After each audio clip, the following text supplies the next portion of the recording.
ఇవాళ కీలకమైన one nation one election bill ప్రవేశపెట్టింది కేంద్ర ప్రభుత్వం. ఈ నేపథ్యంలో భారతీయ జనతా పార్టీ హైకమాండ్ ఆదేశించింది. అయితే ఆ ఆదేశాలను ధిక్కరించారా 20 మంది ఎంపీలంటే ప్రస్తుతం అటువంటి చర్చ జోరందుకుంటోంది.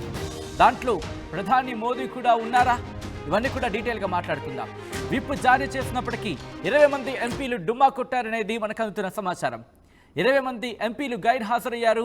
దీంతో ఈ ఎంపీలకు సంబంధించి హైకమాండ్ సీరియస్ అయింది. 20 మందికి నోటీసులు ఇచ్చే ఆలోచనలు ఉంది భారతీయ జనతా పార్టీ. బీజేపీ ఎంపీల గైర్ హాజరు కాంగ్రెస్కు బలంగా మారిందని ప్రచారం కూడా జోరందుకుంటోంది.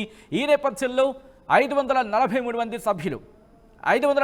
మంది సభ్యులున్న లోక్సభకు సంబంధించి మాట్లాడుకున్న సందర్భంలో ఈరోజు ఎంతమంది ఓటేశారో తెలుసా? అంటే ఈ అంశానికి సంబంధించి జమిలి ఎన్నికలకు సంబంధించి 269 మంది మద్దతుగా నిలిస్తే 198 మంది దీన్ని వ్యతిరేకించారు. దాంతోపాటు మరికొన్ని సందర్భాలకు సంబంధించి ఆ బిల్లుకు సంబంధించి కూడా చర్చ జరిగింది. ఈ నేపథ్యంలో లోక్సభలో ఎటువంటి చర్చ జరిగిందో ఉదయం నుంచి చూస్తూనే ఉన్నాం.